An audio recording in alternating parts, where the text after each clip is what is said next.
নমস্কার, কেমন আছো সবাই? চলে এলাম আরও একটা মিনি ব্লগ নিয়ে। ঘুম থেকে উঠেই রেডি হয়ে স্টেশনে যাওয়ার পর আমরা উঠে পড়েছি ট্রেনে। এই যে আমার সাথে উঠে পড়েছে আমার কিছু সাঙ্গপাঙ্গ। ভাবছো তো কোথায় যাচ্ছি? সেটা একটু পরেই বুঝতে পারবে। বাইরে প্রচণ্ড বৃষ্টি আর ট্রেনে বেশ কিছু বন্ধুদের আড্ডায় পরিবেশটা বেশ জমেই উঠেছিল। এরপরে ট্রেন থেকে নেমে আমরা পৌঁছে যাই আমাদের ডেস্টিনেশন। এখানে এসে আবার আমরা যাই টিকিট কাটতে, কারণ আমারই একটা বান্ধবী আপের টিকিট কেটেছিল বাট ডাউনের টিকিটটা আর কাটেনি।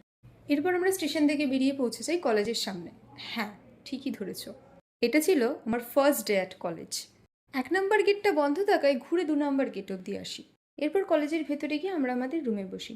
জানো তো, আমি না আমার ডিপার্টমেন্টের ঠিক কাউকে পাচ্ছিলাম না। তারপরে ক্লাসরুমে বসে বসে বোর হওয়ার কারণে আমরা বেরিয়ে পড়ি কলেজটা একটু ঘুরে দেখার জন্য। এরপরে আসে আমার ভেরিফিকেশনের টাইম, তাই আবার গিয়ে ক্লাসরুমে বসলাম। আর এখানে ওয়েট করছিলাম কিছু বন্ধু বান্ধবের জন্য, কারণ আমার ভেরিফিকেশন হয়ে গেল, ওদের হয়নি। ওদের কাজ মেটানোর পরে আমরা সবাই বেরিয়ে পড়ি একটা রেস্টুরেন্টের উদ্দেশ্যে। প্রচণ্ড খিদে পেয়ে গেছিলো আমাদের। আর সেখানে গিয়ে চোখে পড়ে একটা ফুলের দোকান, যেখান থেকে ফুল কিনে নিয়ে আমরা সবাই চলে যাই একটা রেস্টুরেন্টে। সেখানে সবাই সবার মতো খাওয়া দাওয়া করে আমরা বেরিয়ে পড়ি আবার স্টেশনের দিকে।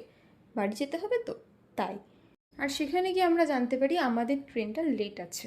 বেশ খানিকটা সময় লেট থাকার কারণে বসে বসে সময়টা কাটাই, আর তারপরে আমাদের ট্রেন চলে আসে। এরপর এই ট্রেনে উঠেই আমরা রওনা দিই বাড়ির উদ্দেশ্যে। আর ট্রেনে উঠে বেশ কিছুক্ষণ সময় আড্ডা দিতে দিতে আমরা আমাদের স্টেশনে পৌঁছে যাই। সেখান থেকেই একটা টোটো করে সবাই মিলে যখন বাড়ি ফিরছি, তখনই হঠাৎ চোখে পড়ে এই যে এই পুকুরটা, যেটা পুরোটা ডুবে গেছে দুদিন বৃষ্টির জলে। আর আমাকে দেখো একবার, যতটা সুন্দরভাবে ঠিক কলেজ গেছিলাম ততটাই বিশ্রীভাবে বাড়ি ফিরছি।